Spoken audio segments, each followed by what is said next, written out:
Okay, I think we'll get back to the rest of our program.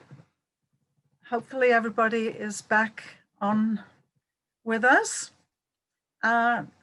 So the next segment is going to be a presentation on the property in New Milford called Native Meadows that Curtis Reed mentioned earlier. And I'm going to turn this over to Kelsey, who will get the presentation started. Thank you, Kelsey. I am Sean Hayden, the former executive director of the Northwest Conservation District. And I just wanted to share my story with you, how Native Meadows came to be. And I think probably the most important factor in the district getting Native Meadows was Curtis Reed. He was adamant about preserving that parcel, especially when the owners were proposing a 9-hole golf course for that parcel. From then on, it was just trying to find out ways to come up with funding to actually purchase it from the current owners. And thank God the Housatonic Damage Award money came through to help us actually purchase the land and create a management plan for it. It took a while for the damage award money to come through from the DEP. So the New Milford Affordable Housing Trust bought it for us. And then when we finally got the money from the grant award, we bought it. And from my perspective, permanently protecting that piece of land is so important, not just to New Milford, but the entire kind of Housatonic corridor. I mean, first of all, it's right in the heart of New Milford. Now New Milford has a spectacular Central Park almost. It's a piece that will always be open to, passive recreation forever. But the other component is, and what we wanted to manage it for, was the huge array of not only migratory birds, but wildlife that use that as either as a corridor or as a home, or just all the environmental, ecological benefits of preserving that piece of land. Kudos to the district for preserving, that important piece of land. It's one of the ecological benefits of that property is it has a huge flood capacity. It absorbs a lot of flood water, especially because the Housatonic has a narrow point at Lover's Leap. So it's a common place for flooding to occur. I think it's really important as a migratory pathway, flyway, stopover for a lot of migratory birds, because it has, one of our focuses when we're developing the management plan was to have a diversity of environments, smaller eco zones on the property, things like, an old field, edge community, riparian communities, even rabbit habitat. There's all sorts of different varying environments on that parcel that play to a whole host of, that create friendly habitat for a whole host of migratory animals.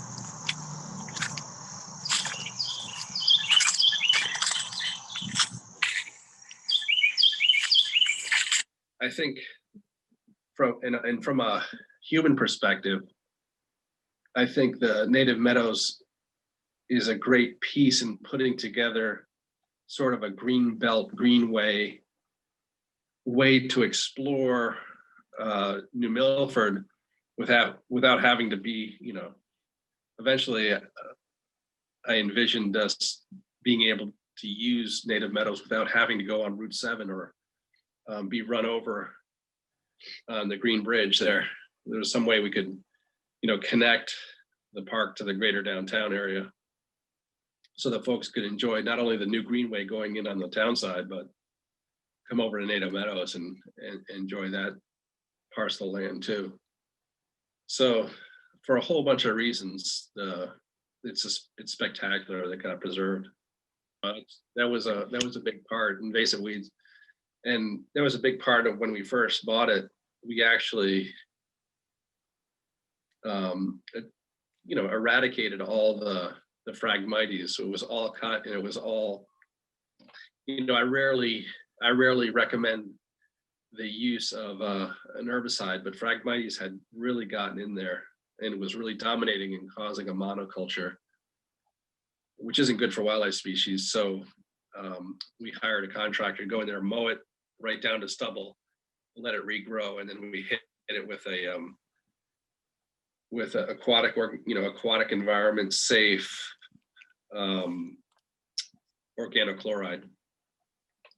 And it worked great. I mean, but that sort of activity has to be kept up for years in order for it to be effective. And I think we did it for 2 years and pretty much got rid of it all.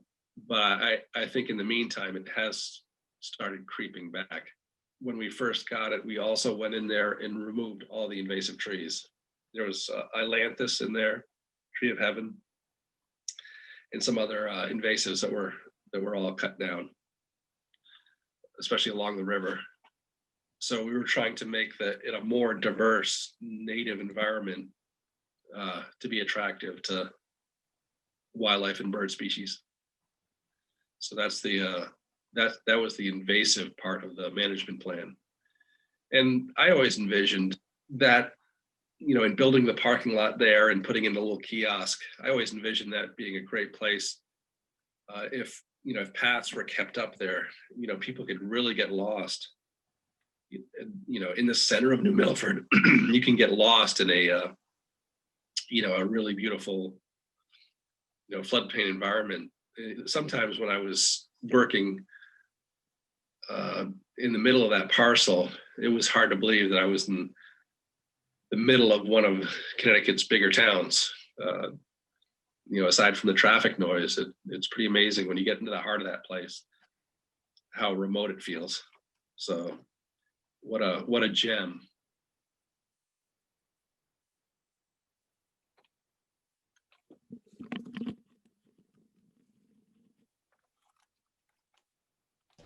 Hey, Curtis, if you're there and you want to add some comments, that would be great. Well, I will quickly. Can you hear me all right? Yes.